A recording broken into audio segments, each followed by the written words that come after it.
दाता तोची एक जाणा, दाता तोची एक जाणा, दाता तोची एक जाणा, दाता तोची एक जाणा. नारायणा स्मरवी, नारायणा स्मरवी, नारायणा स्मरवी,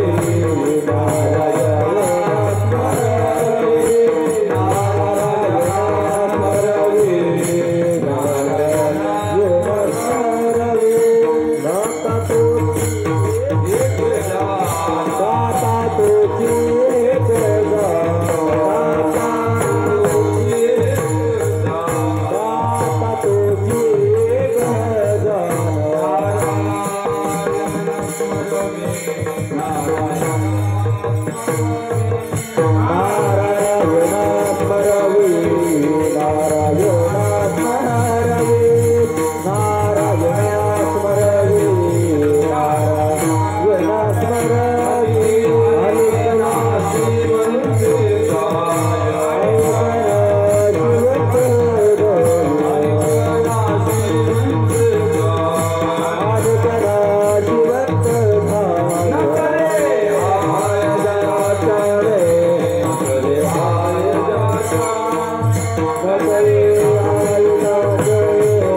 दाता तोची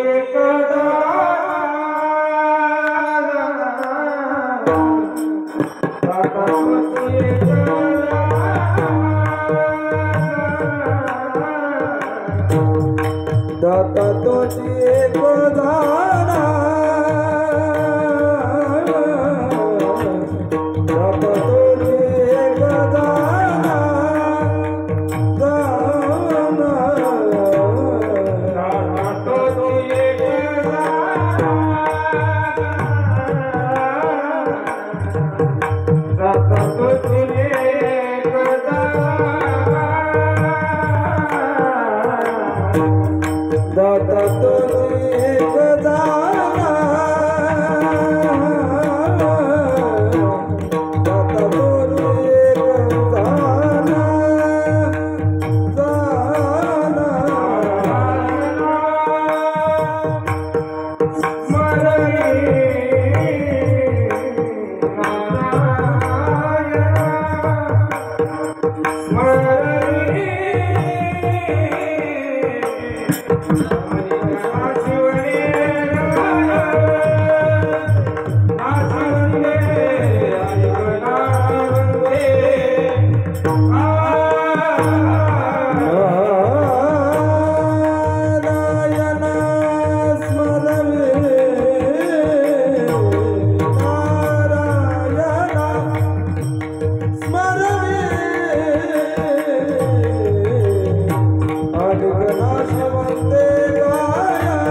दाता तोची एक जाणा नारायणा स्मरवी अनेक नाशिवंते काय न सरे हाय जाचाने या वेतया काकुलती जे दाविती सुपंथ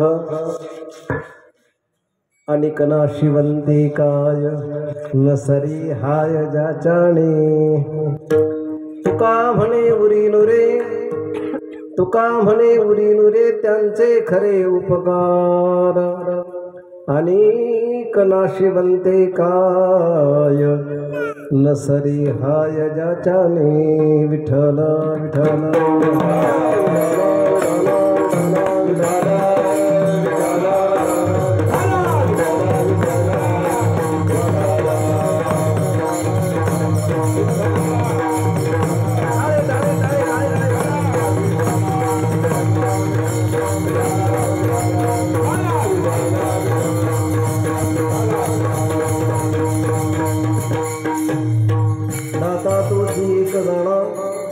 दाता तोची एक जाणा नारायणा स्मरवी अनेक नाशिवंते काय न सरे हाय जाचाने समचरण सरोजम सांद्रनीलांबुदाभं जघननिहितपाणिं मण्डनं मण्डनानां तरुण तुलसीमाला कंदरं कन्यनेत्रं सधय धवलहासं विठ्ठलं चिन्तयामि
नमो ज्ञानेश्वरा निवृत्ति उदारा सोपान देवा मुक्ताबाई नमो त्रिभुवन पावने अद्यत्रय जननी देवांची आता हृदय आपुले चौफाळुनिया भले वरी बैसवू पाऊले श्री गुरूंची तीन शिरी सहा हात तया माझी दंडवत विनायकं गुरुं नौमि साखरी नाम श्रुतं ईशान चरण सानिध्यात् जीवा मुक्ता भवन्ति साखरे वंशविख्यातं ज्ञानदानपरायणं विनायकं गुरुं वन्दे भवबन्धविमुक्तये ज्ञानप्रतापविलसतवचनामृतं च अद्वैत भाव पटुता हित बुद्धिरहस्य ज्ञानेश्वरस्तु भगवान अवतीर्ण एव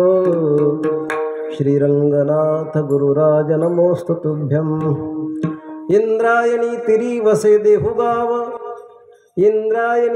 वसे देहुगाव तेथे नांदतो तुकाराम राव पंचम पुरुषार्थ जयाने रचिला नमस्कार माझा तया तुकोबाला दाता तोची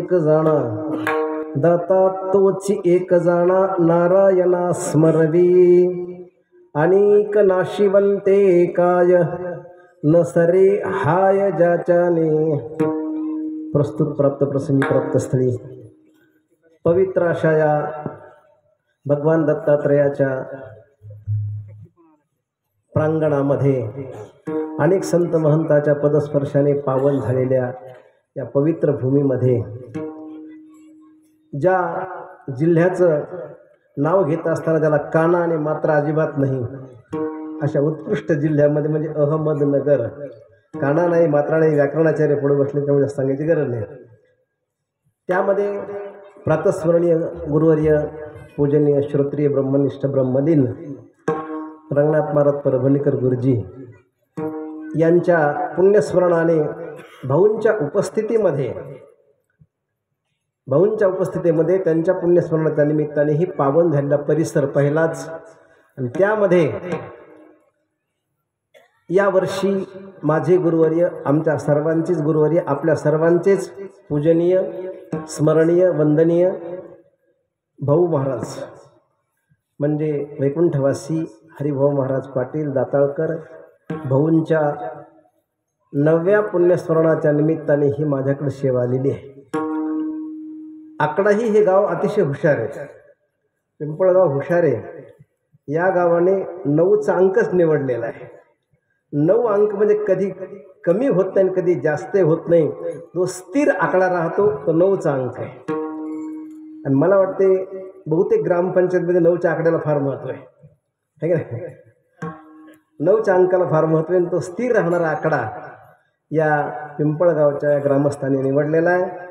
नक्की मला असं वाटतं तुमची आता श्रद्धा कमी होणार नाही आणि यापेक्षा जास्त होण्याची गरज नाही. एवढी उत्कृष्ट श्रद्धा गुरुवर्य भाऊंच्या चरणी आहे. सांगायची गरज नाही.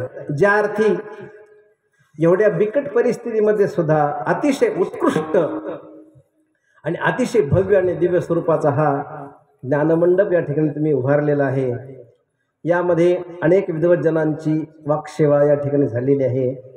माझ्यासारख्यानं वाक्सेवा करणं ही जरी माझा ज्ञानाच्या दृष्टीने अधिकार नसला तरी माझा घराणेशाहीच्या दृष्टीने अधिकार आहे. घराणेशाही कशी?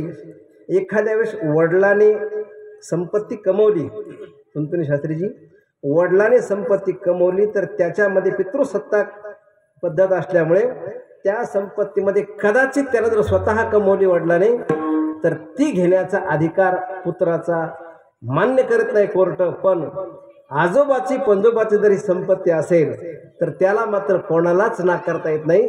भावकीच्या तर अजिबात नाही.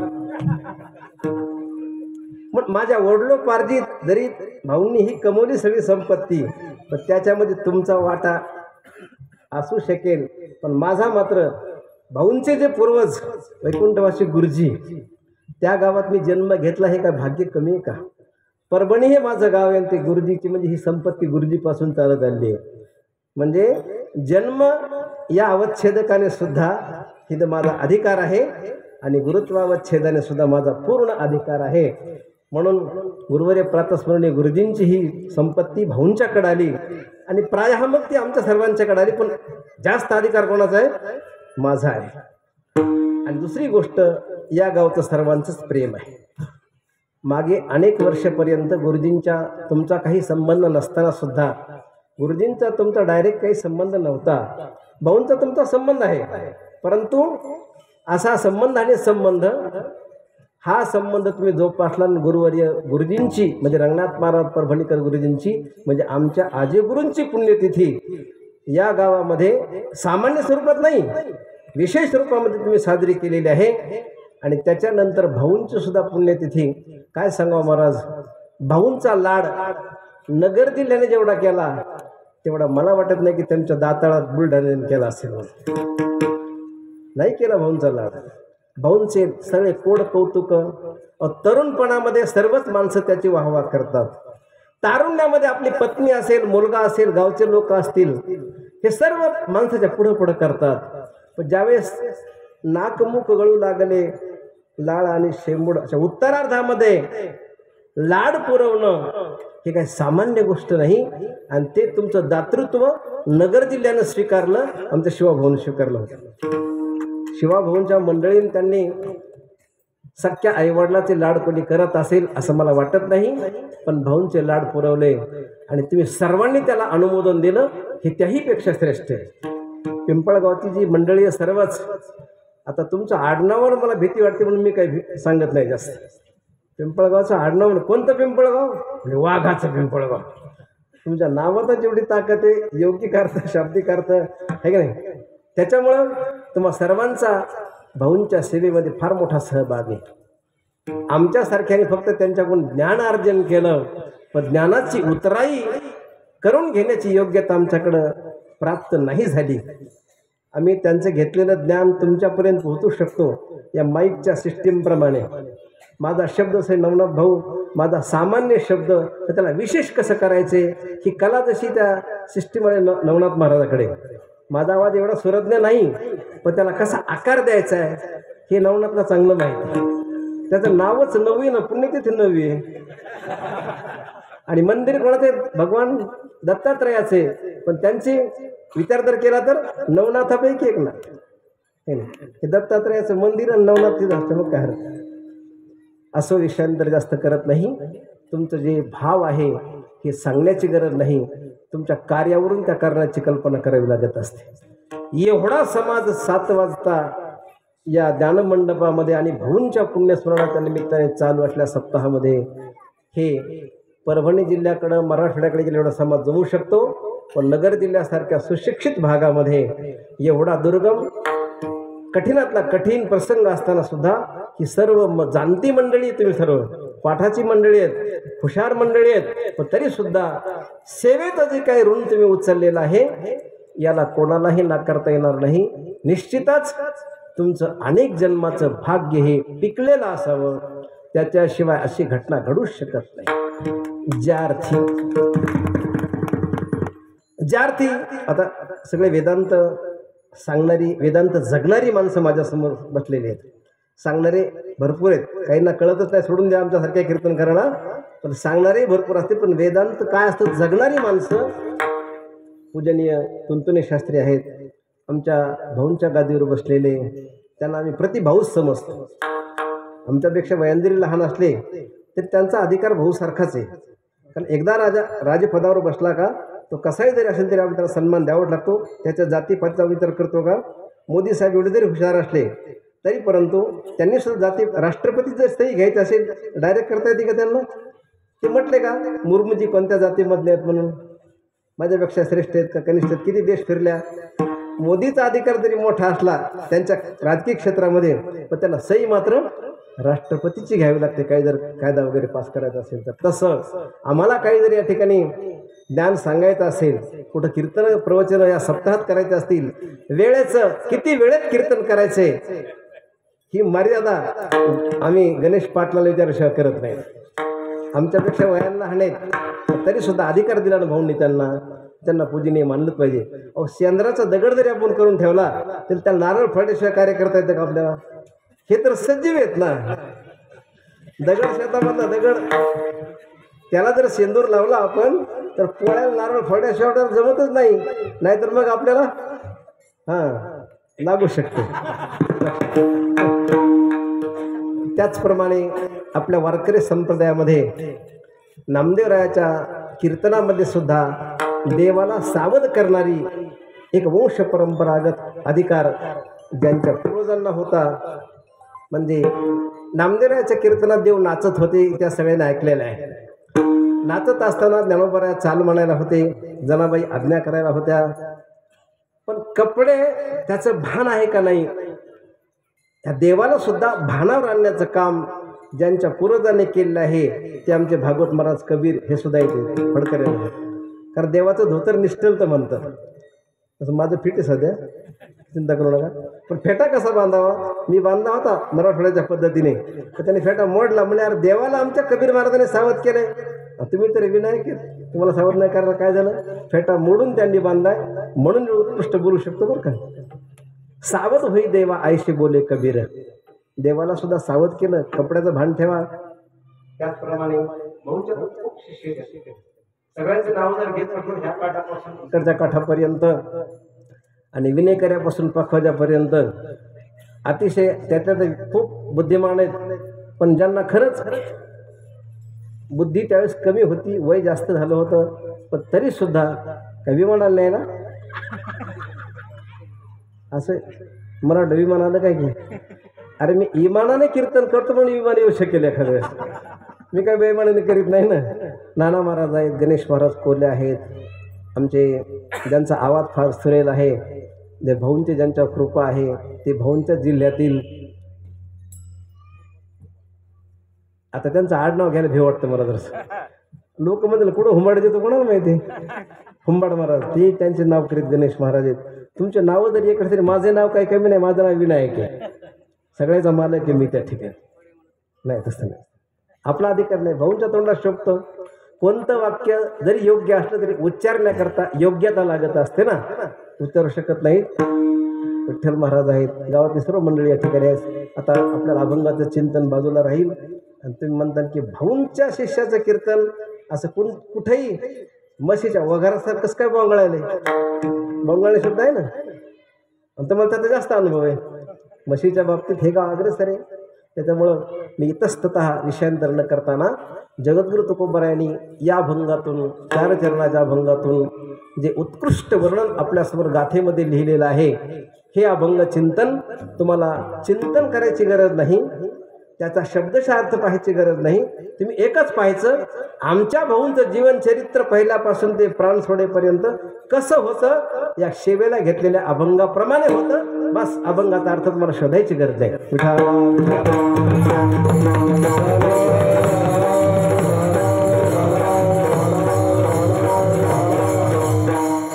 अभंग कोणता घेतला होता विनायक महाराजांनी, त्याचा अर्थ काय होता, मी माझ्याकडून जर नाही सांगणं झाला तर तुम्ही समजायचंय की भाऊंचं जे जीवन आहे ते जीवन पूर्ण पाहायचं. अभंगाचा अर्थ पूर्ण तुम्हाला लक्षात येतो. अभंगाचा अर्थ लक्षात ठेवायची गरज नाही. भाऊंचा जो अधिकार आहे दातृत्वाचा, दातृत्व करण्याकरता लागणारी साधन संपत्तीचा इतर दात्यांच्या बाबतीमध्ये जर आपण अनुभव घेतला तर त्यांच्या ठिकाणचा कमीपणा आणि सुपंथ मार्गदर्शक आणि सांगितल्यानंतर कोणताही ग्रंथ असो, कोणतंही त्या ठिकाणी शास्त्र असो, त्याच्यामध्ये कोणत्याच प्रकारची उरी शिल्लक राहत नाही, असं ज्यांचं जीवन आहे तोच संपूर्ण अभंगाचा अर्थ. कळाला सगळ्यांना अर्थ? आता सांगायची गरज नाही. ज्यांना पूर्ण कळत नाही त्यांना काही दुःख होण्याचं कारण नाही, आणि ज्यांना पूर्ण कळतेच त्यांनाही काही दुःख होण्याचं कारण नाही. सुख तर अजिबातच नाही. सगळे जाणते माणसे ती जेवून तृप्त झालेले आहेत. ब्रह्मज्ञानाचं जीवन परिपूर्ण अनुभवणारी मंडळी या ठिकाणी बसलेली आहे. आणि तुम्हाला सांगू का, तुम्ही काही सामान्य नाहीत. तुम्ही म्हणता की आम्हाला भाऊंचं काय, काही काही माणसं म्हणते ठीक आहे, शिवा भाऊंना भाऊंचा स्पर्श झाला, आम्हाला शास्त्रीजी आपल्याला सर्वांना भाऊचा शब्दाने स्पर्श झाला. काही काही लोकांनी कीर्तनाच्या माध्यमातून भाऊंची नजरानजर झाली, ठीक आहे. पण ज्यांनी भाऊंना बघितलंच नाही, असे 9-10 वर्षाचे जे काही बालक आहेत किंवा जे आत्ताच नुकते परमार्थाला लागलेले आहेत, त्यांनी भाऊंना पाहिलं नाही, त्यांचं काय, तर त्यांचाही उद्धार करण्याची क्षमता साधुपुरुषामध्ये असते. साधूंच्या जीवनामध्ये 4 प्रकारच्या कृपा असतात. एक नंबर 1 ची कृपा आहे हस्तस्पर्श. हस्तस्पर्श केला की माणसाचा उद्धार होतो. हाताचा स्पर्श. साधूचं जीवन एवढं प्रज्वलित आहे, जाज्वल आहे, शक्तिप्रदायक आहे. तुम्हाला सांगू का, साधूने एखाद्या सजीव सोडून द्या, निर्जीव पदार्थाला जरी स्पर्श केला तर त्या निर्जीव पदार्थामध्ये फार मोठ्यातल्या मोठ्या माणसाचा भ्रम निवृत्त करण्याची ताकद त्या निर्जीव वस्तूमध्ये येते, निर्जीवात येते. सजीवात येईल हे सांगायची गरज नाही. काही मृत्यूकन्या आहे, निर्जीव सुद्धा त्या ठिकाणी भ्रम निवृत्त करू शकतो. वेदांत शास्त्र काय सांगते की भ्रमाची निवृत्ती करायची असेल तर अधिष्ठानाचं परिपूर्ण ज्ञान पाहिजे. म्हणजे अधिष्ठानाचं ज्ञान जर असेल तरच भ्रम जातो. भ्रमा करता, निवृत्ती करता पूर्ण ज्ञान लागतं. वेदांताचा परिपूर्ण सिद्धांत आहे. खरंय, सिद्धांत खरा आहे, पण ते जरी असलं, उदाहरण सांगतात, ओवी देतात ज्ञानोबराची, दोरीची उरगा डांगा मिळविती पैगा, तो शिनाची वावगा केला होय. दोरीवरचा भाटलेला साप त्याला जर नष्ट करायचा असेल तर किती पैलवान आणले, इकडे बसले पैलवानासारखे, पलीकडचे अण्णाभाऊ गेले तर त्यांचे पैलवान इथं बघितलं घेऊच वाटते कीर्तन करायचं. हे सगळे धष्टपुष्ट माणसं आहेत ना शरीराने. एवढा पैलवानाला काना इतकी काठी आणली बसला त्या दोरीवर भरल्या सर्पाला मारीत रात्रभर तरी मारीत बसला तरी सर्प नष्ट होईल का? केव्हा नष्ट होईल? तेव्हा दोरीवर भाटलेला सर्प जेव्हा रज्जूचं म्हणजे दोरीचं ज्ञान झालं तेव्हाच नष्ट होईल. म्हणजे भ्रमनिवृत्ती करता ज्ञानाची गरज आहे, हा बाधित सिद्धांत आहे. परंतु संतांमध्ये साधूमध्ये एवढी ताकद आहे महाराज, भ्रमनिवृत्त जर करायचं असेल तर त्या वस्तूच्या अधिष्ठानाच्या ज्ञानाविना सुद्धा एखाद्या माणसाचा भ्रम जाऊ शकतो. एखाद्या कशाला 1400 वर्षे जगलेल्या चांगदेव महाराजांसारख्या उत्कृष्ट ज्ञानाला सुद्धा, शब्द ज्ञानाला योगिक साधना करणाऱ्या 1414 बाऱ्या काळाला वापस पाठवायची ताकद त्या चांगदेवामध्ये आहे. फार मोठा आहे चांगदेव महाराज, मोठे आहेत. त्यांचा भ्रम घालवायला किती मोठे अधिकारी लागतील, पण ज्ञानोबराने ज्या भिंतीला पायाचा स्पर्श केला त्या भिंतीमध्ये एवढी ताकद निर्माण झाली. काय ताकद होती भिंतीमध्ये? काय ताकद आहे भिंतीमध्ये? चालविली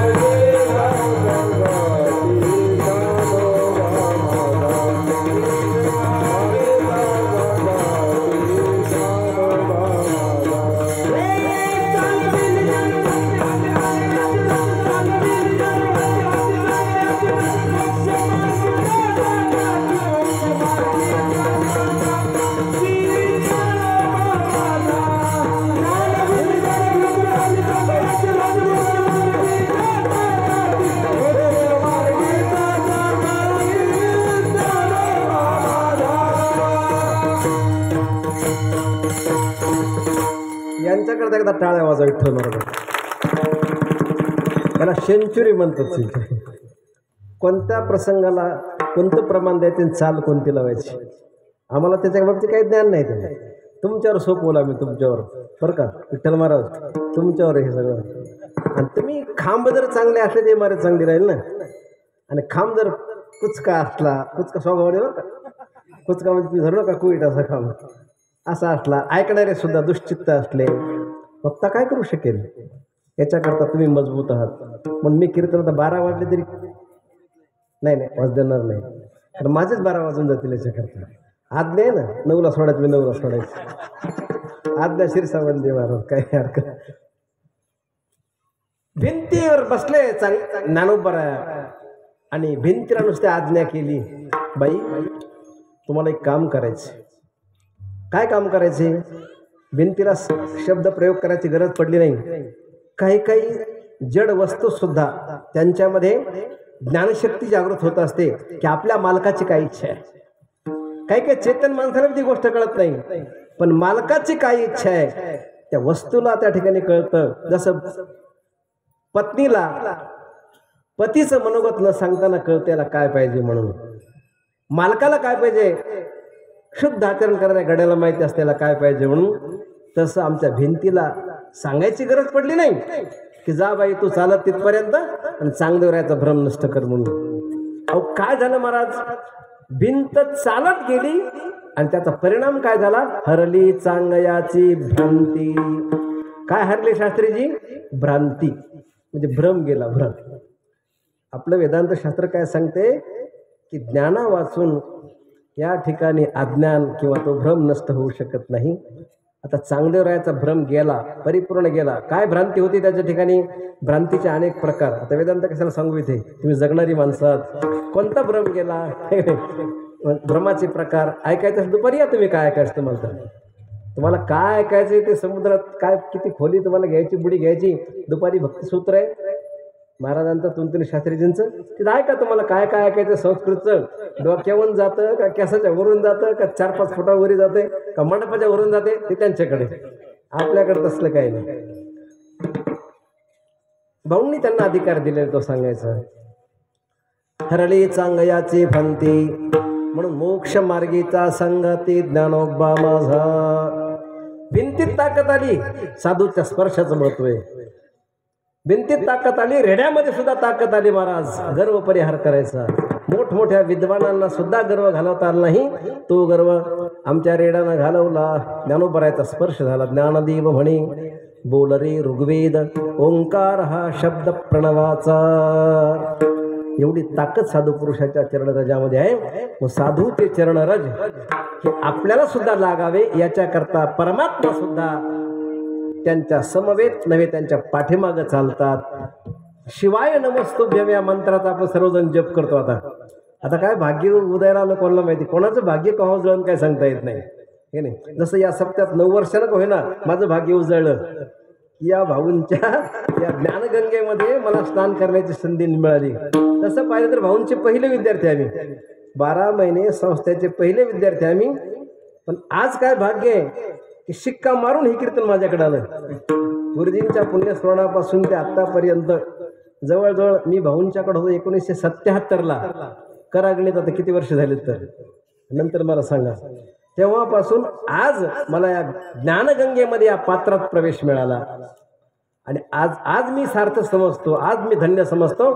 भाऊंच्या या अखंड हरिनाम सप्ताहामध्ये या ज्ञानगंगेमध्ये माझं नालीतलं पाणी आता गेलंय.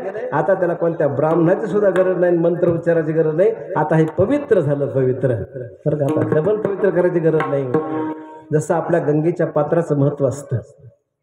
गंगेच्या पात्रात एवढं महत्व आहे. आपल्याच गावचं नदीचं पाणी, आपल्याच गावच्या ओढ्याचं पाणी, आपल्याच गावच्या फार काय सांगू खाली येऊन आपल्याच गावच्या मोरीचं म्हणजे नालीचं पाणी. नालीचं पाणी नाल्यात जातं, तालीत जातं, तालीचं पाणी मोठ्या ओढ्यात जातं, ओढ्याचं पाणी मोठ्या नदीत जातं. ती नदी गंगेला मिळते. होतं काय, गंगेला ते पाणी मिळालं की ते आपल्याच गावचं नालीचं पाणी वाहत जात असल्यामुळं आणि पात्रात मिसळल्यामुळं काय होतं, अवघ्या झाल्या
विठ्ठल महाराजांनी त्याच्या पुढची स्टेप सांगितली मला. त्याच्या पुढची नुसतं गंगेतच नाही राहायचं म्हणले, समुद्राला जाऊन मिळायचं. तुका म्हणी गंगा सागर संगमी. एवढी नाही आपली अवस्था, आपलं गंगेपर्यंत, फक्त आपलं गंगेपर्यंत जीवन. आपलं ओढ्याचं पाणी, नदीचं, नालीचं, गंगेपर्यंत. गंगेपर्यंत गेलं रे गेलं ते पाणी. कोणत्याही मंत्राचा उच्चार न करताना ते पवित्र होतं. किती पवित्र होतं. जर तुम्हाला भोलेबाबाचा अभिषेक करायचा असेल, 16 सोमवारचा जर करायचा असेल, शिवाय नमस्तुभ्यम म्हणायचा असेल, तर गंगेचं पाणी घेऊन या म्हणतात भूदेव. का, अहो ते आमच्याच गावचा हात गेले, जाऊ द्या, पण गंगेच्या पात्रात गेलं ना ते पवित्र झालं. तसं मी तुमच्यातलाच आहे, तुमच्यातलाच आहे, शेतकरी कुटुंबातला आहे, बहुजन समाजातला आहे. मी सुद्धा मी मराठा जातीतला आहे, तुमच्यासारखं आहे. मला काही राग येत नाही की तुमच्या हां हातात रुग्ण एकच मागणं हे आपलं. का बरं मराठ्याला विशेष माहिती आहे का, मराठा सर्व शरीराने सरळ आहे, पण डोक्यात थोडा वाकडा आहे. रुग्ण कसं असतं, रुग्ण दत्त महाराज रुग्ण तुमच्याकडे नाही होत, त्याला काय म्हणतात त्याला ना, हा होत नाही राहील. मग आता झाले सगळे सरळ, आता काय हरकत नाही. आता ट्रॅक्टरला सगळे सरळ झाले आणि असे सरळ व्हावं ही ईश्वर चरणी प्रार्थना. विठाला विठाला.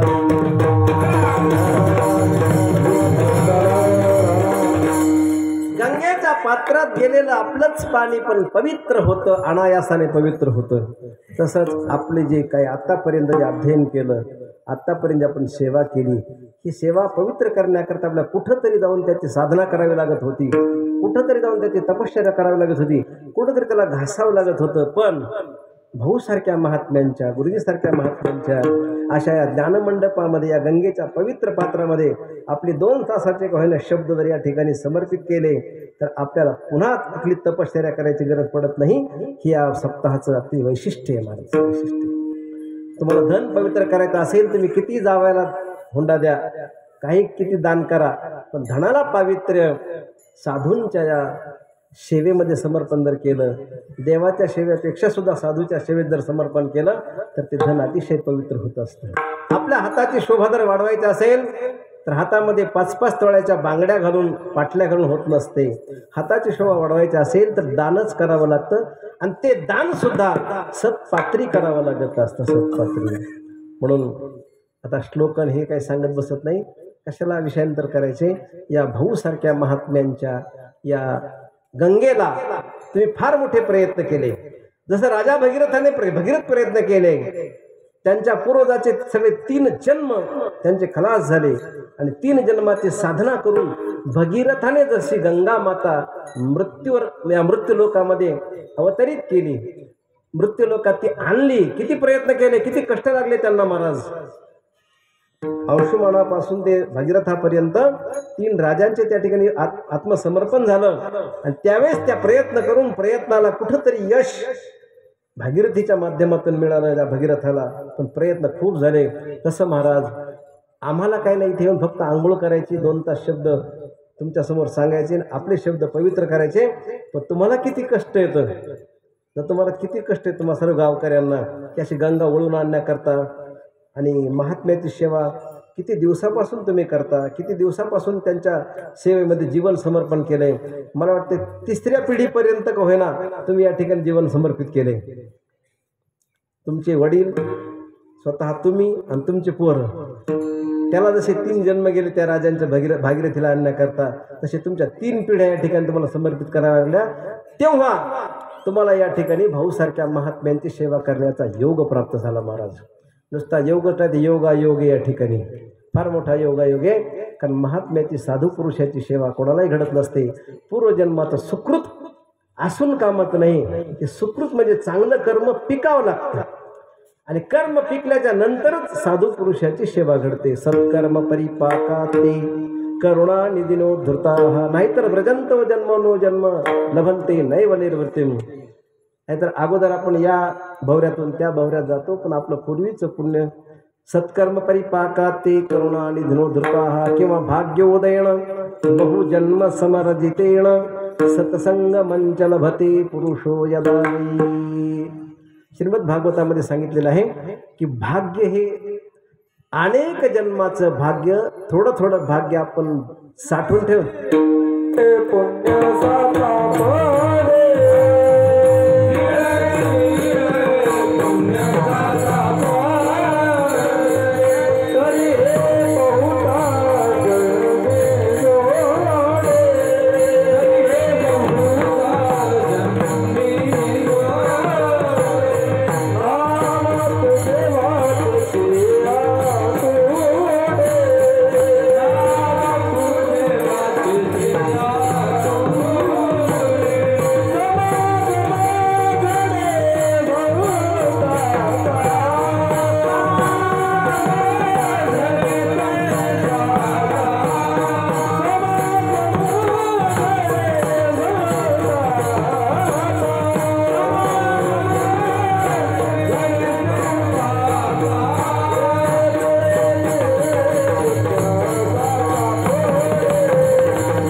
तिळ तिळ पुण्य साचा पडे, तरी हे बहुता जन्मे जोडे, नाम तुझे वाचे सिया तोडे.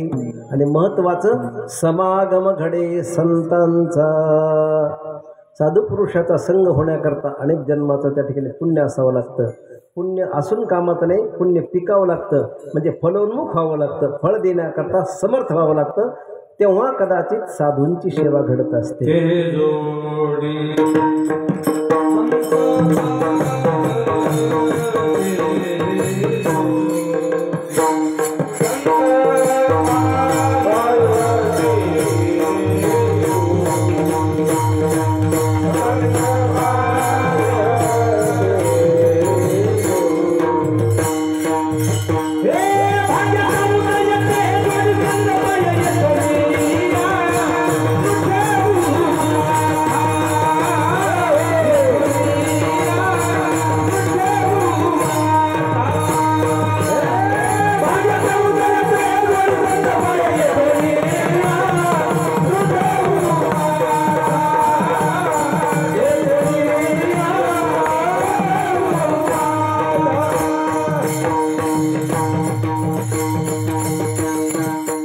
भाग्याचा उदय ते हे जोडी संतपाय.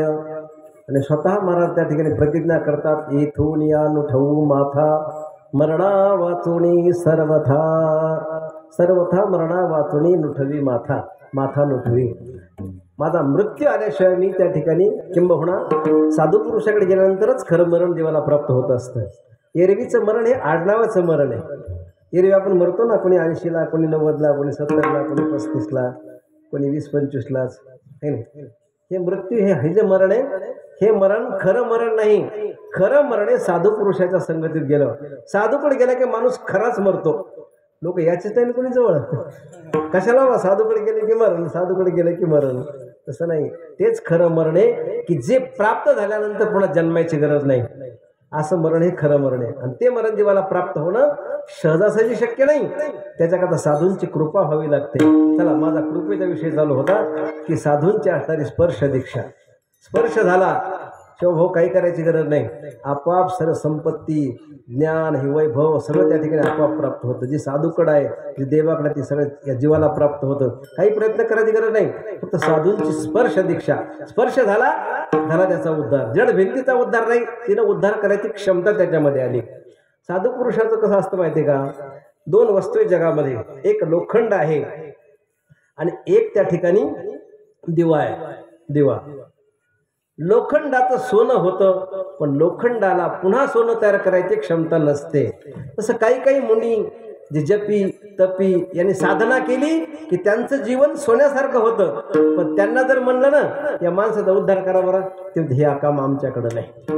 पण साधूची खरी जर कृपा झाली तर त्या माणसाला दिव्यासारखी अवस्था प्राप्त होते. काय होतं? पहिला दिवा आहे, त्याला वात आहे, त्याच्यामध्ये आपण दिवा प्रज्वलित केला, त्या वातीला आपण पेटवलं तर त्या दिव्यात एवढी ताकद होते. दुसरा जर दिवा आला तर तो दिवा काय करतो?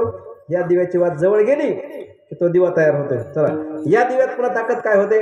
दुसरा दिवा आला, त्याला लावला की ही परंपरा कुठपर्यंत बी न्या.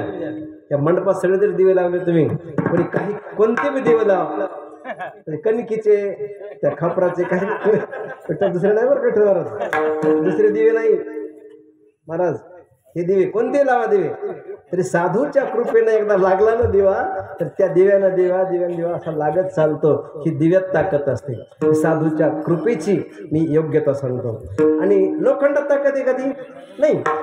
लोखंड एकदा गेलं त्या परिसाकडं आणि परिसाचा स्पर्श झाला की लोखंडाचं काय होतं? सोनं होतं. त्याच्या जातीतले काही माणसं तिथं आले. हे 5 किलोचं लोखंड सोनं झालं. त्यातले इळे खुरपे जे असतात ना, सतत काम करायचे, तेवढे अरे बाबा तो एवढा मोठा आहे, तुझं सोनं झालं. तुला भंगारावर सुद्धा कोणी विकत घेत नव्हतं. तुझी योग्यता आता ग्रामवर मिलीग्राममध्ये काय लागला तो. आता काय कर, आम्हाला बी ते जीवन प्राप्त करून दे. ते म्हणलं, जा लोखंड तुम्ही त्या परिसाकडे, आम्हाला कुठून भेटेल परिस. भाऊची कृपा आहे. ते म्हणतात असं का भाऊ, असंच खोकलं होते.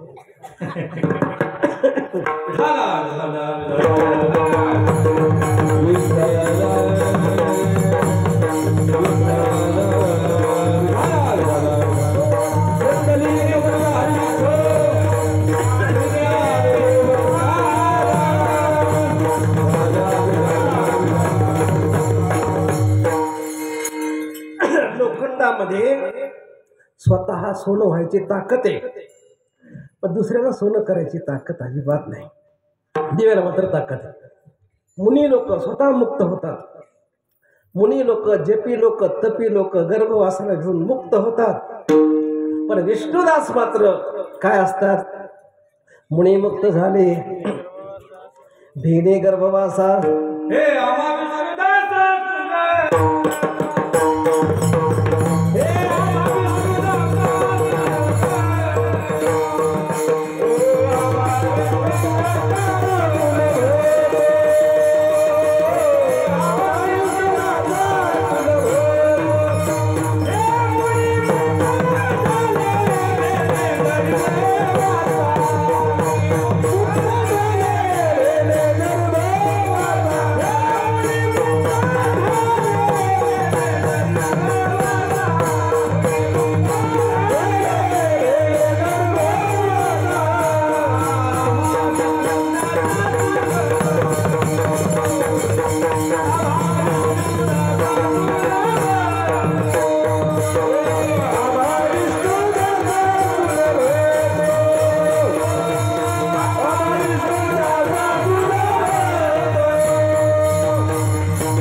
मुनी लोक त्या ठिकाणी स्वतः मुक्त होतात, पण दुसऱ्याला मुक्त करायची ताकद त्यांच्यामध्ये नसते.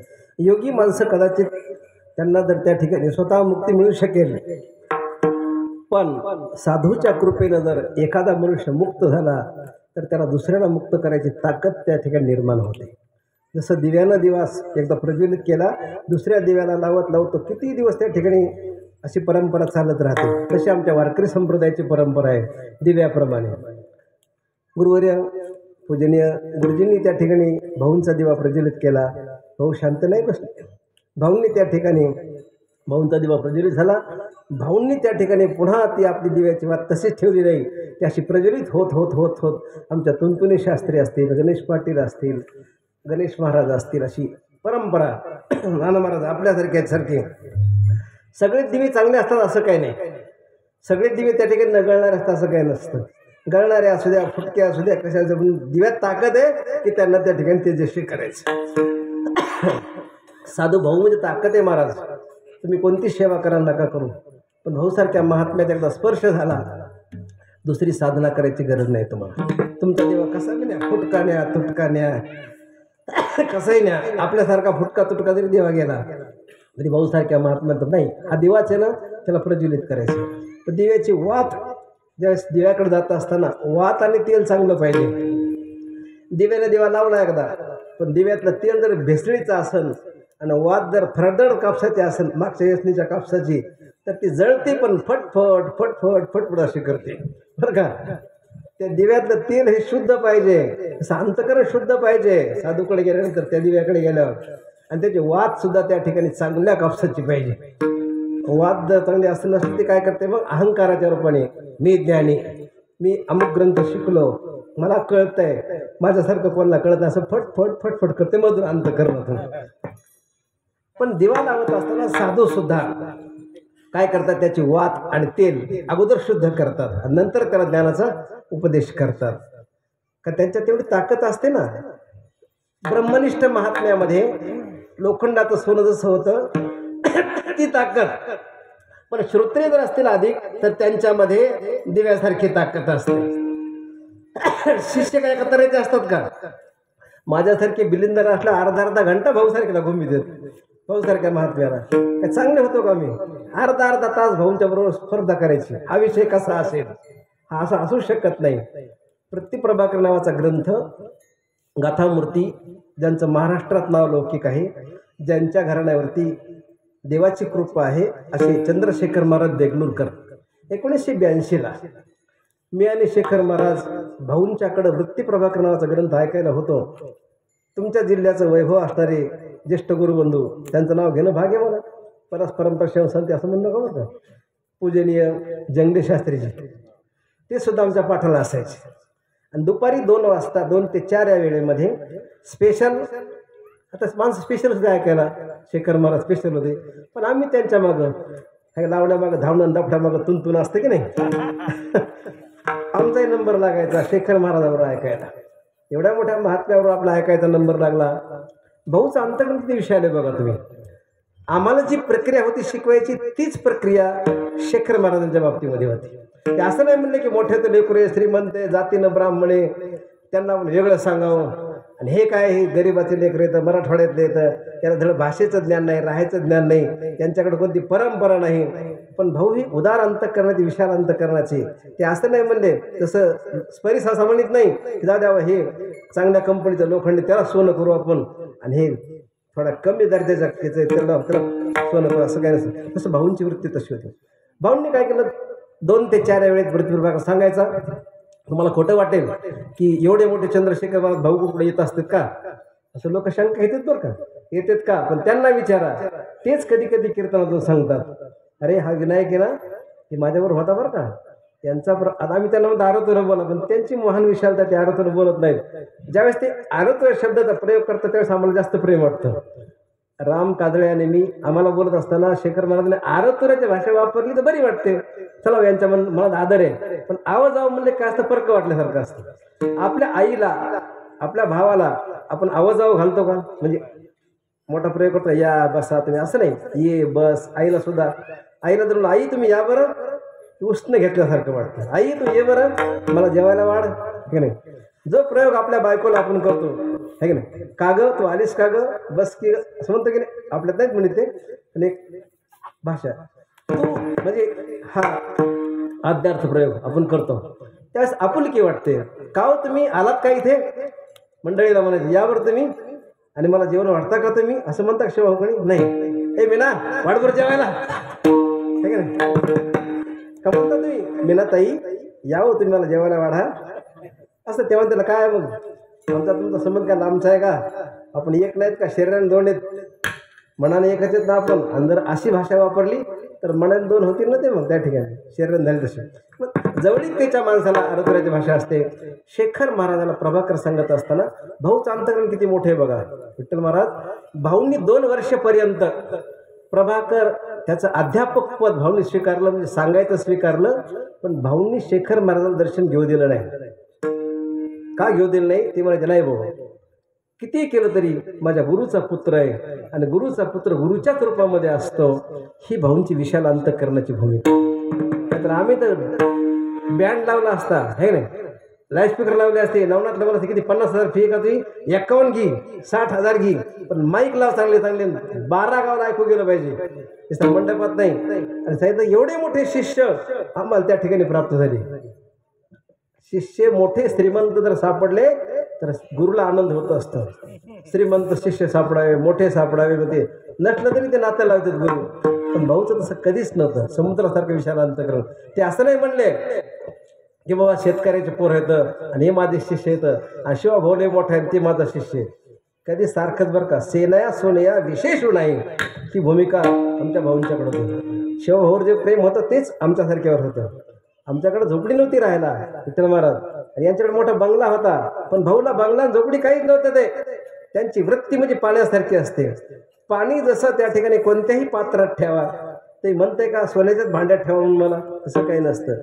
चांदीच्या लोखंडाच्या खापराच्या कोणत्याही भांड्यात ठेवलं तरी पाणी हे पवित्रच. साधू पुरुषाचं ज्ञान हे पवित्रच असतं आणि देत असताना ते पात्र अपत्राचा विचार करत नाही. त्यांना पात्र बनवूनच ते ज्ञान देतात. त्यांना साधू त्याला पात्र अगोदर बनवतात.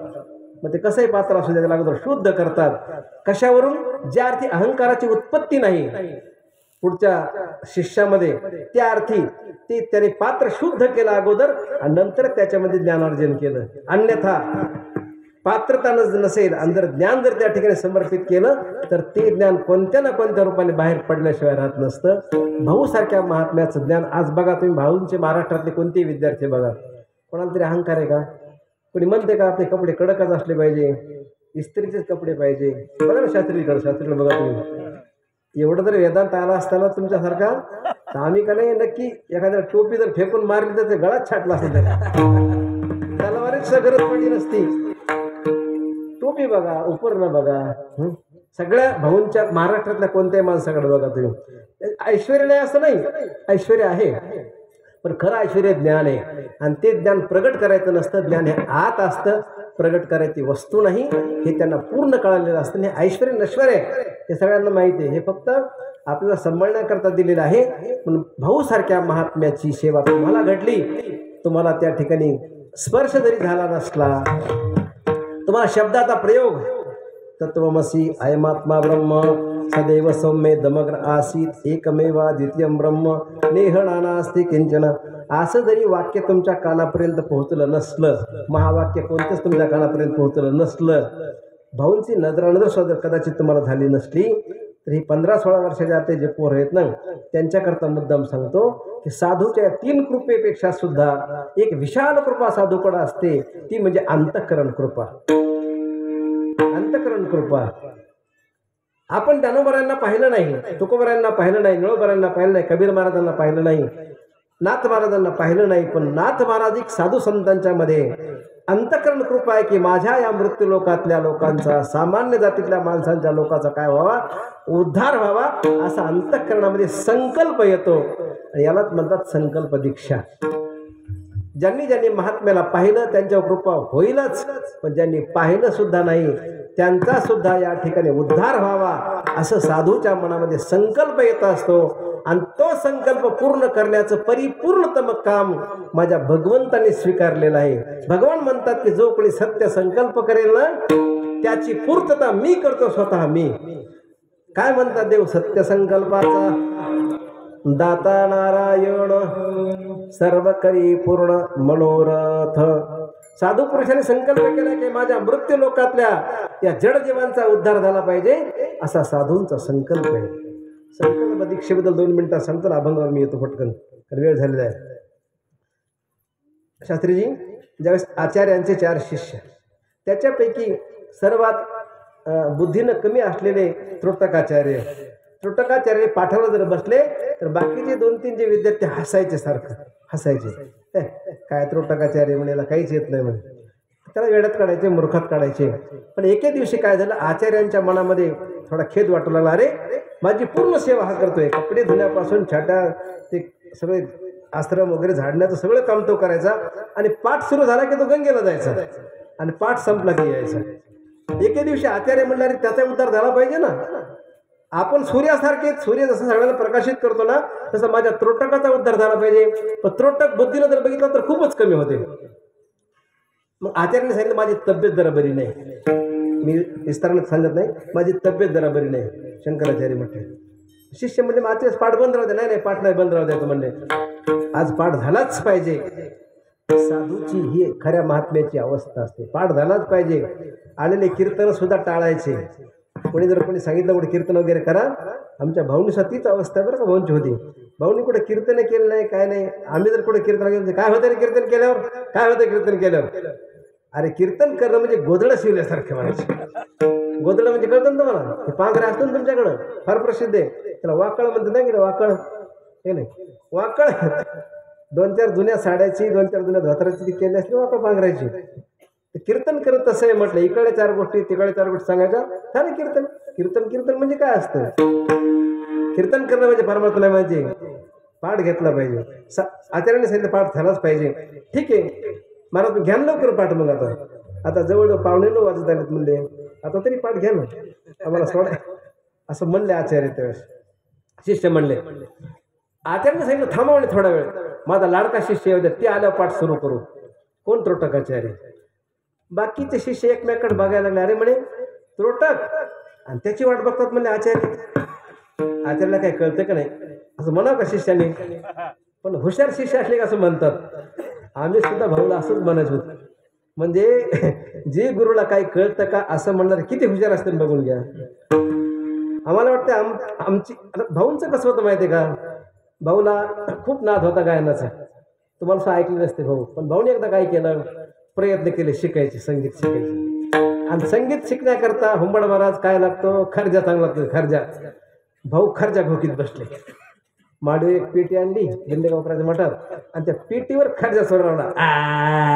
असं करत त्याला खर्जा म्हणतात. ते खर्जा किती लावा, काय लावा, काय मर्यादा आहे का नाही.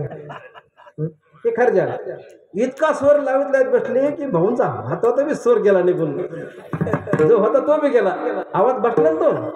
आता मी कशाला गेला घ्यायच्यात, कमी स्वरात बोलाव ना, जास्त बोलायचा प्रत्येक लागला नाही ठसका मला.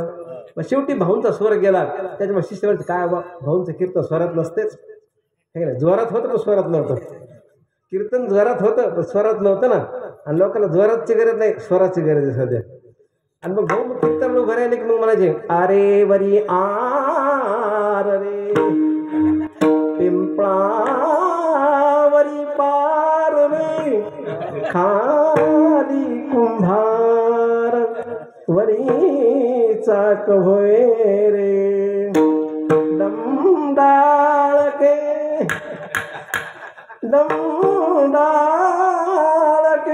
उमराशी. असं कीर्तन कोणाला बरं वाटते का? स्वर गेला. मग आमच्यासारखे म्हणजे काय बा भाऊंना स्वर नाही. अरे स्वर नसलं म्हणून काय झालं? ज्ञान बघा ना, ते वरून वरून बघतो ना आपण. रूपाला बघणारे स्वरूपपणे बघत नाही. रूप कसं आहे? वा गोरोगमटे. कसं आहे रूप? हा गोरोगमटे. बस कसं आहे रूप? हा काय बरोबर नाही. म्हणजे वर स्वरूप बघायला कोणी तयार नाही, रूपच बघतात. भाऊंचा स्वर गेल्यामुळं भाऊ कीर्तन पहिली गोष्ट आवडतच नव्हतं त्यांना. आणि पुन्हा बरं झालं म्हणजे माझा स्वर गेला ना, चांगलं झालं म्हणजे लोक कीर्तन ठेवत नव्हते. पुढं ठेवलं तरी दोंडा महाराजांच्या मठामध्ये, कंदाराच्या मठामध्ये कीर्तन ठेवायचे. भाऊ कोणत्या तरी विद्यार्थ्याला पाठवायचे, त्या स्वतः जातच नव्हते. ही साधूची अवस्था. का? माझ्या विद्यार्थ्याचं नुकसान होईल. काय अवस्था होती? माझ्या विद्यार्थ्याचं नुकसान होईल. असा कोणता महाराज हो जगामध्ये माझ्या विद्यार्थ्याचं नुकसान होईल म्हणणारा?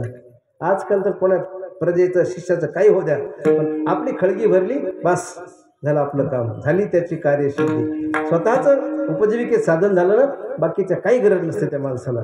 पण भाऊचं तसं नव्हतं. आचार्य त्रोटकाची वाट बघत बसले. त्रोटकाचार्य छाट्या धुवून भांडे धुवून त्या गंगेच्या पायऱ्या चढत होते. गंगेच्या पायऱ्या चढत असताना आचार्यांच्या मनामध्ये असा संकल्प निर्माण झाला की माझ्या त्रोटकाचार्याला ज्ञान प्राप्त झालं पाहिजे.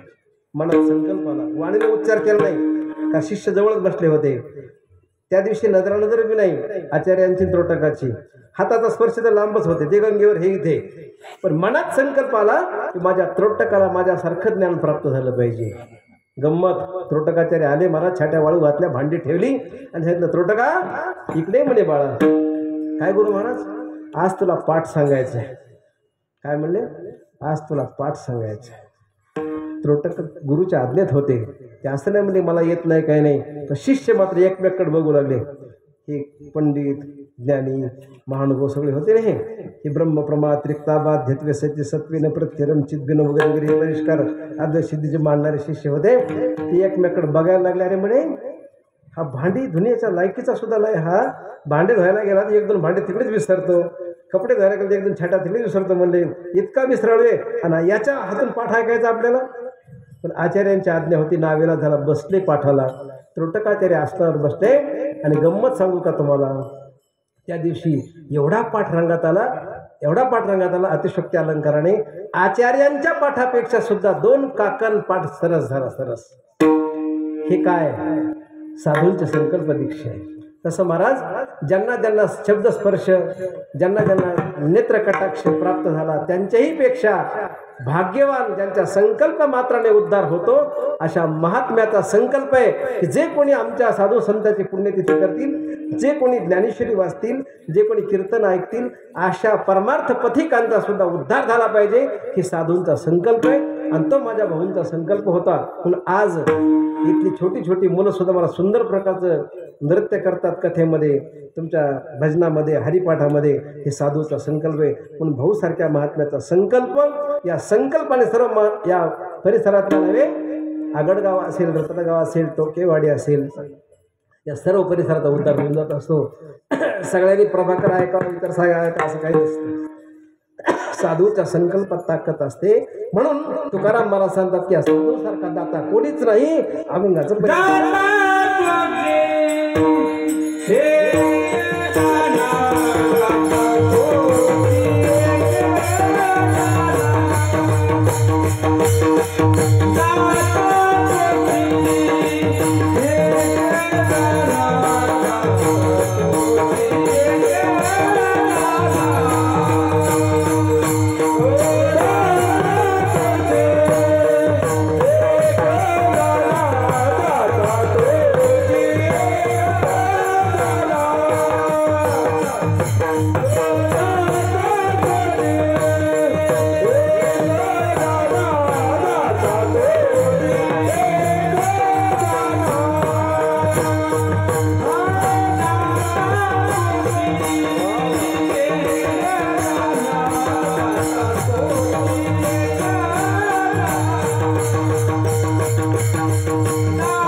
आता महाराज वाजार डबल कीर्तन करायचं का आता?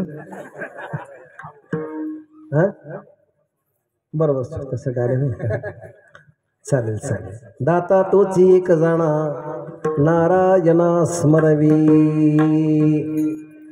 जगद्गुरु तुकोबरायांनी मुद्दाम होऊन त्यांना माहिती होतं की पुढे 20व्या शतकामध्ये कोणीतरी असे एक महात्मा निष्काम बुद्धीनं त्या ठिकाणी परमार्थ या ठिकाणी सांगणारे आहेत. आणि त्यांच्याच करता की काय म्हणजे गुरुवर्य भाऊंच्या करता, प्रातस्मरणीय मदन महाराजांच्या करता, प्रातस्मरणीय गुरुजींच्या करता, जोग महाराजांच्या करता आदी करून जी काही परंपरा आहे वारकरी संप्रदायाची आधुनिक काळातली म्हणजे 19व्या शतकात ते 20व्या शतकापर्यंत जे महात्मे निष्काम परमार्थ करणारे त्यांच्यासारखं दातृत्व जगामध्ये कोणाकडेच नाही आणि त्यांच्यासारखे दाते जगात कोणीच नाहीत. म्हणून दाता तोची एक जाणा. तोची या शब्दाने काय केलं? अन्याची व्यावृत्ती केली. चकारो अन्य व्यावर्तक आहे. च काय करतं? तोच एक दाता आहे. याचा अर्थ बाकीचे दाते नाहीत असं समजून घ्यायचे. कोण खरा दाता कोण आहे? मग खरा दाता जो आहे तो फक्त संत महात्मा साधू पुरुष आहेत, गुरु आहेत आपले खरे दाते. कारण ज्यांचं दातृत्व दिल्यानंतर ते दिलेलं पदार्थ, दिलेली वस्तू कधीच संपत नाही, तेच खरं दान आहे. आणि दिल्यानंतर लगेच संपतं किंवा दिल्यानंतर माणसाच्या जीवनामध्ये दुःख प्राप्त होतं, हे खरं दान नाही. हे दान आहे पण हे खोटं दान आहे. या दानाने काही उपयोग होत नाही. आणि संतांनी दिले दान मात्र कल्पांतीही सरेणा. कृपादान केले संती कल्पांतीही सरेणा. आपल्या सासऱ्याने दान दिलं आपल्याला. काय काय दान दिलं? भरपूर हुंडा दिला. आताच्या पोरायला सांगितलं पहिलं सांगतो. पहिलं आताच्या पोरांमध्ये महाराज खोटं बोलता म्हणजे तुम्ही हुंडा कुठं असतो का? आम्हीच पोरीवाल्याला पैसे द्यालो. आताच्या पोरांचं काय दुर्भाग्य कोणाला पाहिजे, त्यांनाच पैसे द्यावे लागतात. आणि ते मी तुम्हाला तुमच्या नगर जिल्ह्यात, पुणे जिल्ह्यात पोरी मिळत नाहीत. खालून पार्सल आणते बीड, परभणी, नांदेड तिकडून. तिकडे नाही उतारा पोरींचा. तिकडे येते सेवाभावासारखे आमच्या गोविंदरावसारखे. आहे का मुलगी एखादी चांगली तुमच्याकडं? हुंडा द्यायची ताकद आहे. आम्ही देतो पैसे द्या पण द्या आमच्या पोरायला. करा ढवळ्याचे पिवळे कस तरी. म्हणजे आपले सासरे म्हणजे मुलीचे वडील, आपले सासरे आपल्या हुंडा देतात, मुलगी देतात, घरातल्या सगळ्या वस्तू देतात. पण त्या दिल्यानंतर आपला समाधान आहे का महाराज? दिल्यानंतर पहिली गोष्ट मिळायचेच कष्ट, मिळाल्यावर रक्षणाचे कष्ट, नष्ट झाल्यावर कष्टच कष्ट आहे दुःखम. प्राप्त होण्याच्या अगोदर कष्ट आहेत महाराज. एखाद्या किती प्रयत्न केला, किती लोक मध्यस्थी घालतात. बघा पोरग चांगलं आहे बरं का, कीर्तनात जाऊन बसते, गळ्यात माळ आहे त्याच्यावर, हे मग संध्याकाळी कुठं का जाईना नाही नाही पोरग निर्व्यसनी म्हणतात. खोटं बोलायला बहादर काय काय लोक. आणि लोक बी आता आमच्यात जास्त गर्दी व्हायला लागली. पण हसून कशी गर्दी व्हायली, लग्न होणे मन होणे पोरं कीर्तनात येऊन बसायले. हे भाजा आले पोरं लग्न आले, कोरड्यातले कन्सेप्ट नाही ते इथं येऊन बसतात का, त्याला माहिती इथं आल्याशिवाय कोणी भाजायचं नाही आपल्याला. स्थान महात्मे शेजारी पण पोरगले चांगलं कीर्तनात जाऊन बसते, हे भजन करते, माळकरी आहे, मग माणसं देतात त्याला पोरगी. जाऊ द्या, दिली एखाद्याला नशिबाने मिळाली तर मिळाल्यानंतर त्याला सुख आहे का. तिला जे जे लागेल त्या वस्तू आणण्याकरता कष्ट आहेत.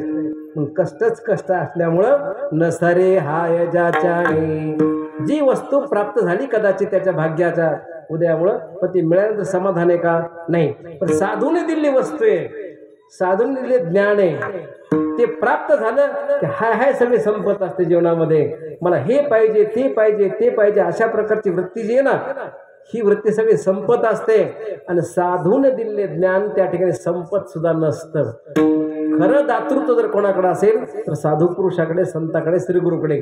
कोणाकडे जगात ते दातृत्व नाही. दान देण्याकरता 3 गोष्टीची आवश्यकता आहे. त्याच्याकडे श्रीमंती असावी, त्याच्याकडे स्वातंत्र्य असावं आणि त्याच्याकडे अवदार्य असावं. आणि हे 3ही गुण आमच्या भाऊकडे होते. भाऊंच्याकडे श्रीमंती होती, किती कण कण करून याची त्याचे एकूण पैसे जमा केले. पैसे म्हणजे कोणते माहिती आहे का, हे परमार्थाचं धन भाऊंनी जमा केलं. कुठं जमा केलं, पहिल्यांदा परभणीकर गुरुजीकडे केलं, त्याच्यानंतर सोनपेठकर शास्त्रीकडे केलं, हो साधक आश्रमामध्ये पहिल्यांदा केलं. आता परंपरा सांगा तुम्ही त्या ठिकाणी, पहिलं मागं पुढं धकून घ्या. आम्हाला दिशा रेल्वेची गाडी दिशेला चालते, ही काय आमचे कमांडर आहे, कुणी कुणी चालू शकते त्या ठिकाणी. घ्या धकून कस तरी फुफट आवडून राहते काय, पण नेऊन पोहोचीन ना त्या ठिकाणी पोहोचू द्या. असू द्या, शासनाची मानांकित असल्यामुळे तुम्ही गप्पचे बसायचं सध्या, काय असू द्या. टॅक्स भरला आम्ही सध्या, आम्हाला काय बोलायचं का. रोडचा टॅक्स 2 तासापुरता, टाईम संपला तेव्हा सांगायचा अधिकार आहे तुम्हाला. काय सांगत होतो, कीर्तन सांगत होतं का. भाऊंनी कुठून कुठून जमा केलं माहिती आहे का, विनायक महाराज साखरे दादा यांच्याकडून जमा केलं ते धन. भाऊंनी जमा करत असताना किती कष्ट गुरुजीकडून त्या ठिकाणी हे केलं. नंतर मला वाटते बरेच पुण्यामध्ये सुद्धा कवीश्वर शास्त्री, हां एकनाथ महाराज देगलूरकर, चंद्रशेखर महाराजचे वडील, त्यांच्याकडून ज्ञान संपादन केलं. धारूकर शास्त्री यांच्याकडून केलं. गोरे शास्त्री त्यांच्याकडून. मला अप्पासाहेब असतं किती कष्ट आहे तसं, याच्याकडून त्याच्याकडून पैसा पैसा आपला अडका 8 आणे 4 आणे 1 रुपया असं जमा करत करत भाऊ श्रीमंत झाले. कशानं, ज्ञानाने श्रीमंत झाले. एवढी श्रीमंत झाली की कोणीही त्या ठिकाणी मागायला काही येऊ द्या, त्या ठिकाणी त्यांच्याकडे संपतच नव्हतं ज्ञान. ते विचारसागरापासून ते अद्वैत सिद्धीपर्यंत, खंडन खंडन खाद्यापर्यंत कोणतंही त्यांना धन मागा तुम्ही ते द्यायला समर्थ होते. एवढी श्रीमंती भाऊ कुठं होती. म्हणजे दाता श्रीमंत असला पाहिजे, भाऊच्याकडे श्रीमंत होती. आम्ही दाते येतो, पण एखादा म्हणणार वृत्ती प्रभाकर सांग किंवा पंचदेश सांगा, आम्ही तुम्हाला वेळ नाही, आता सांगितलं असतं तुला पण वेळ नाही, म्हणजे बाजू मारून नेतो. श्रीमंत माणसं कधी म्हणतात का वेळ मारून नेतो, करणं कधी म्हणला का, हे नाही. तुम्हाला थोडं थांबा बाबा 10-5 मिनिटं, माझ्या बँकेत चेक ओठू द्या आणि नंतर तुम्हाला देतो. कर्णाच्या बाबतीमध्ये असं सांगितलं जातं अतिशयोक्ती अलंकाराने. एकदा म्हणे कर्ण दाढी करायला बसला, नाव्याच्या समोर, वारकाच्या समोर दाढी करायला बसला कर्ण. आणि एक कोणीतरी याचक असं म्हणे की मुद्दाम कर्णाची परीक्षा बघण्याकरता त्या ठिकाणी दान मागण्याकरता आला. कर्णा, माझ्या मुलीचं लग्न आहे, अत्यंत आता जर नाही गेलो मी 5 मिनिटामध्ये लग्न मोडण्याची शक्यता आहे. म्हणजे काय पाहिजे मला, काय नाही 2-4 ग्राम सोनं पाहिजे. त्या का सोनं मागत होतं, सोनं पाहिजे.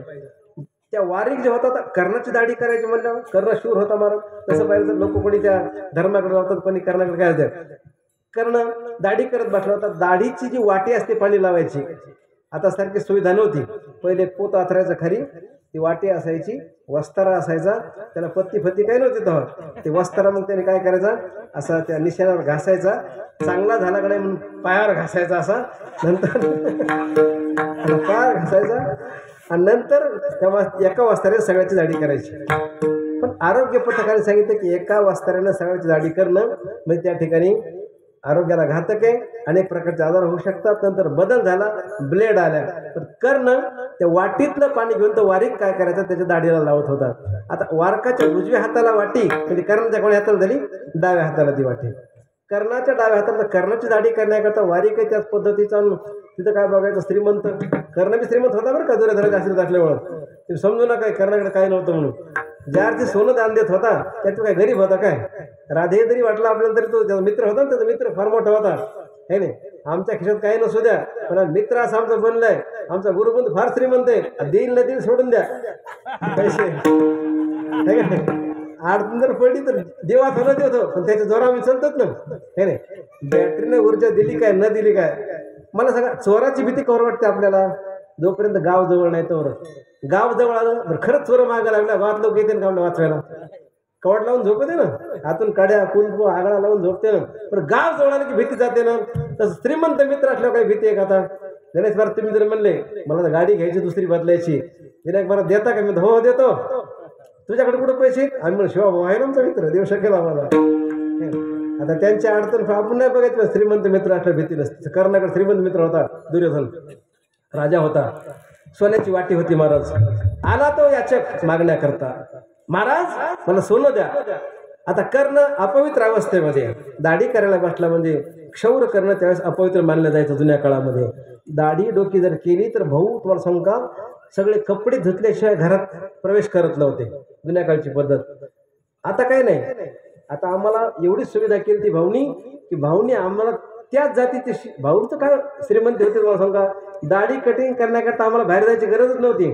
आमचे नाना महाराज होतेच त्या ठिकाणी, काय गरज नव्हती. हा माफ करा, दुसरे होते का होते नाही, तसे दिसले मला बरं का. हे नाना वेगळे, ते नाना हा यांना नानच म्हणतात ना आपण सगळे. हो ते काय हा नाही, चेहरा सादृश्य बरं का. आता वेदांत ऐकल्यामुळं सादृश्यामुळं भ्रम होतो असेच ठेवणे त्यांची. फोटो नाही दाखल असते त्यांना सुद्धा. ते नाना होते, खंडागडे नाना, ती सुविधा होती. चला, कर्ण अपवित्र अवस्थेमध्ये याचक आला, टाइम नाही त्याला. आणि आपण जर उठून घरात जावा तर स्नान करणं, हे करणं, पुन्हा तिजोरी उघडणं, उजव्या हाताने दान द्यावं. लगेच ती वाटी उचलली अशी पटकन, लगेच ते याचकाला दान देऊन टाकली. तो नाविक करण्याच्या स्थानी देतला तर मला धर्मशास्त्र कळतं का तुम्हाला. डाव्या हाताने अपवित्र असं दान द्यायचं असतं का. कर्ण मला हे मला शास्त्र नका सांगत बसू रे. या माणसाची अडचण काय बघ. म्हणजे या माणसाची अडचण दूर करण्याकरता कर्णाने सोन्याची वाटी होती ना, ती दाढीचं पाणी घेण्याकरता, ती वाटी डाव्या हाताने दान दिली. शुद्ध पवित्र अपवित्रता कधी विचार केलाच नाही. श्रीमंत माणसाने, उदार माणसं, ती कधी पात्र अपात्राचा विचार करत नाहीत, शौच अशौचाचा कधी विचार करत नाहीत. तसे आमचे भाऊ होते. हे म्हटले नाही की शिष्य ज्याला लिहिता येत नाही, त्याला वाचता येत नाही, इंद्रजित सारखे, गणेश महाराज सारखे त्यावेळेस निर्बुद्ध होते सगळे, काहीच कळत नव्हतं गणेश महाराजांना. इथं आल्यावर शिकले गणेश महाराज कोले हे. आणि एवढी ताकद निर्माण झाली, त्यांचं आडनाव कोले, पण वाघाला घाबरत नाहीत बरं का ते. कोले वाघाला घाबरत असते, पण भाऊंनी त्याच्यात ताकद निर्माण करून दिली त्यांच्यामध्ये. आज ते महाराष्ट्र गाजवतात. आज भाऊंच्या परंपरेमध्ये गणेश महाराज एक उपलक्षण त्यांचं वर्णन केलंय. असे भरपूर आहेत भाऊंचे शिष्य महाराष्ट्रात, मोजण्या इतकी सुद्धा आपल्या क्षमताला एवढी विशाल भाऊंची ही शिष्य परंपरा आहे. साधूचा हा अधिकार आहे, दाता तोच एक जणा. श्रीमंत, उदार आणि स्वतंत्र असला पाहिजे. भाऊ श्रीमंत होते ज्ञानाच्या बाबतीमध्ये, भाऊ स्वतंत्र होते देण्याच्या बाबतीमध्ये, आणि भाऊ उदार होते देण्याच्या बाबतीमध्ये. असे भाऊंचं औदार्य. म्हणून तुकाराम महाराजांनी अभंग लिहून ठेवला 450 वर्षापूर्वी. दाता तोची एक जाणा, कोण नारायणा स्मरणी, अनिक नाशिवंते काय, न सरे हाय ज्याच्याने. विठोबा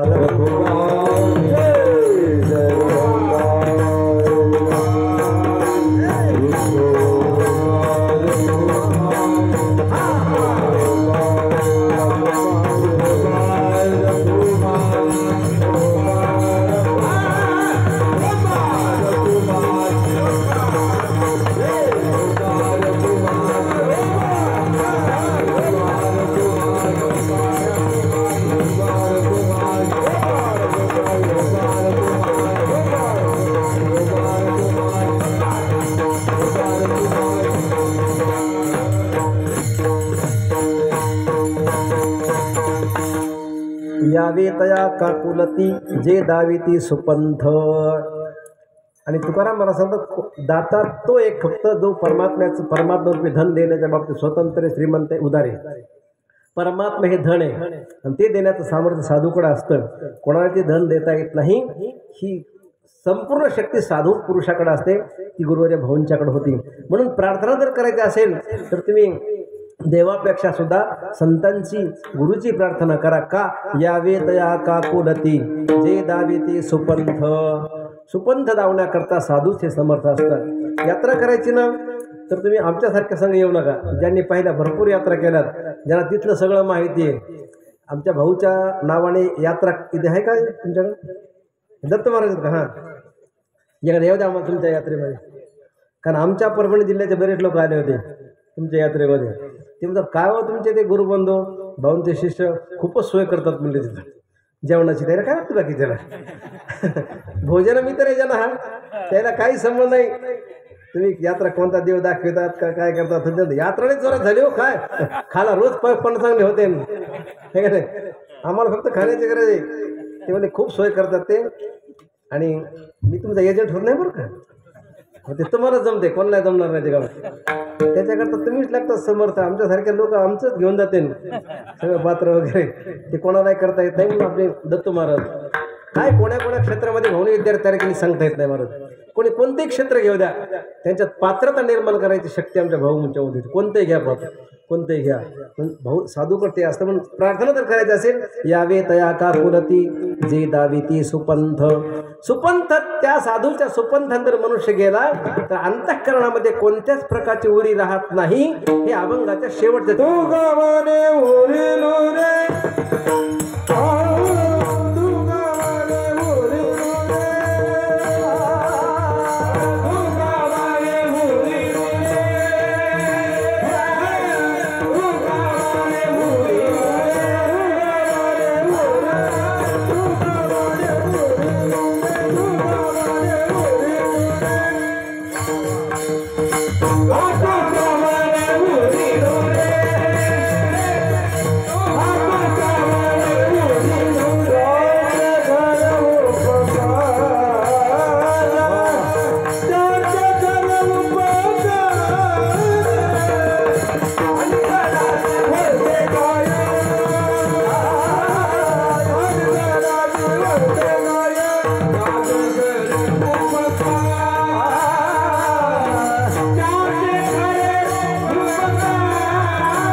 अभंगाच्या शेवटच्या चरणामध्ये जीवाचं जे अंतिम साध्य आहे त्या अंतःकरणामध्ये कोणत्याही प्रकारची ओरी नसली पाहिजे, कोणतीच विषयाची तर नाहीच नाही, पण ज्ञानाची सुद्धा ओरी नाही राहिली पाहिजे. मी ब्रह्म आहे अशा प्रकारची वृत्तीची ही उरीच आहे. एक प्रकारची उरी म्हणजे शेतकऱ्याला सगळं माहिती आहे. नांगरणी करत असताना जर किरायाला जर नांगर आणला तर तो काय करतो, एक फटी सोडून द्यायचा प्रयत्न करतो, त्याच्या माती ढकलतो हे नाही. आणि 1 एकर रान जरी नांगर तरी 1.5 एकरच नांगरत असतो. माझ्याकडे ट्रॅक्टर म्हणून सांगतो तुम्हाला अनुभवाचे वर.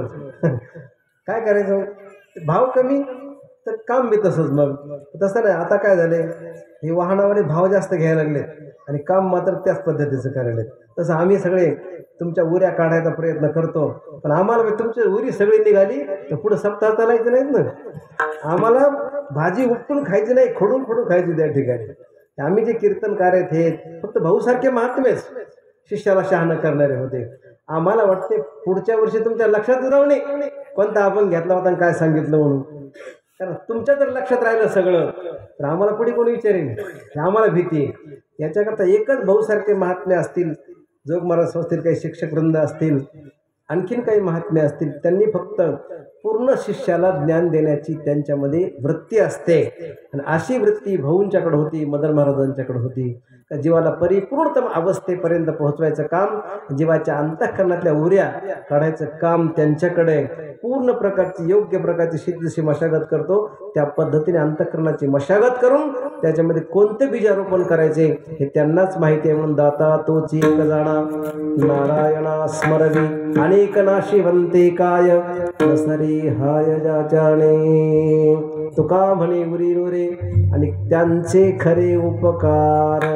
जगातल्या कोणत्याही माणसाचे खरे उपकार नाही, त्याचा अर्थ खोटे उपकार आहेत, कारण खोट्या वस्तू देतात म्हणून. साधू खरी वस्तू देतात म्हणून त्यांचे खरे उपकार. कशामुळं, अनेक नाशिवंते काय, नसरे हाय जाचाने.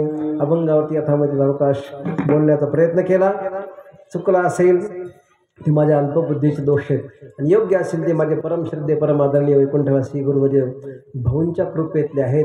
आम्ही भाऊंच्याकडे 1977 पासून ते आत्तापर्यंत भाऊंच्या सहवासामध्ये होतो. जोपर्यंत भाऊ या देहामध्ये होते तोपर्यंत ते परिच्छिन्न अवस्थेमध्ये काही साधकालाच भेटायचे. ज्यावेळेस भाऊने शरीर सोडलं त्यावेळेस व्यापक बनले भाऊ. आता भाऊंना तुम्ही कुठेही बघा, डोंगरात बघा, कुठेही बघा, आज मिळू शकतात. पहिल्यांदा कुठं बघायचं असेल तर आगडगावला जायचं किंवा या सप्ताहामध्ये पिंपळगावला यायचं, पंढरपूरला यायचं. जोपर्यंत शरीर असतं तोपर्यंत महात्मा कदाचित तो शरीरात असल्यामुळं शरीर धर्म सोडता येत नाही, त्यामुळे परिच्छिन्न एखाद्या विशिष्ट माणसाला भेटतो. आता मात्र शरीर सोडल्यामुळे ते काय झाले, व्यापक बनले. जसं एखाद्या गाडग्यात समुद्राचं पाणी भरलं तर गाडगं घेतलं तरच ते पाणी मिळतं, पण गाडगं समुद्रात नेऊन फोडलं आता पाणी समुद्रमय बनलं. तसं साधू आता समुद्रमय बनतात. देह असेपर्यंत साधू एकादेशी परिच्छिन्न वगैरे ते असतात त्यांच्याकडे, पण देह सोडल्यानंतर साधू मात्र व्यापक होतात. मग आजही ज्यांची दृढ विश्वास श्रद्धा असेल त्यांना आजही भाऊ भेटतात बरं का. मला माझा अनुभव सांगतो. मी काही कीर्तनकार प्रवचनकार संस्थानिक नाही किंवा दररोज पाठही सांगत नाही, पण तुम्हाला कोणताही अभंग घ्यायला लावा कीर्तनाला, मी त्याची भाऊची मी अगोदर हे करतो, प्रार्थना करतो आणि मी कोणत्याही अभंगावरती चिंतन सांगण्याचा प्रयत्न करतो. ही जी कृपा आहे ना, ही व्यापक कृपा.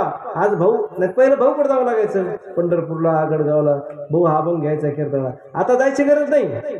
आता भाऊ व्यापक बनले आणि व्यापक बनल्यामुळे प्रत्येक जाग्यावरती भाऊ आहेत अशी दृढ भावना केली का भाऊ आजही भेटतात. गणेश महाराज तुम्हाला अनुभव भरपूर आहेत, तर तुम्हाला सगळ्यांना माहिती आहे. म्हणून भाऊंची कृपा तुम्हाला प्राप्त करून घ्यायची एकनिष्ठपणाने सद्गुरूची प्रार्थना करा, निश्चित भेटतील, याच्यामध्ये अजिबात शंका नाही. पुनश्च सर्वांना प्रार्थना, एवढ्या मोठा भव्य देव सर्व ज्ञानमंडप दिलेला आहे आणि भरपूर या ठिकाणी लोकसंख्या सुद्धा आहे महाराज.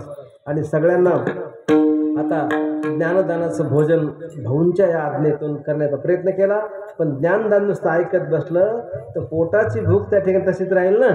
त्याच्याकरता कथेची सामुग्री देह अवसानावरी नको जाऊ देऊ भंगा रात्री माझी पांडुरंगा अन्न त्या ठिकाणी तयार झाले. त्याच्यामुळं आता याच ठिकाणी आता नाही ते माईक असं ही वस्तू सोडूच वाटत नाही माणसाला. माईक वस्तू जास्त धरण्याची माणसाला आवड असते. माईक आहे की नाही, माईक हे माईक आहे, याचा लोभ कोणाला सुटत नाही. लोभ या ठिकाणी त्याग करायचा प्रयत्न करतो. पुन्हा सर्व त्यांना प्रणाम करतो की तुमच्यासारखे भाग्यवान श्रोते जर मिळाले तर मी दररोज कीर्तन करील ना. पण नाविराजे दररोज कुठून करतोस कीर्तन तू असं तुम्ही म्हणताल. तुला नंबर लावायला 47 वर्ष गेले, दुसरा नंबर 47 वर्षाला येईल आहे का नाही. तो 47 येऊस तर किती पुण्य तिथे होते सांगता येत नाही आमच्या सुद्धा. कोण करते का नाही. विनोदाचा भाग सोडून द्या, मला विनोदाने बोलायची सवय. हे तुम्ही सर्व गोड करून घेता म्हणून बोलतो बरं का. त्यात विठ्ठल महाराज बोलायची ताकद नाही.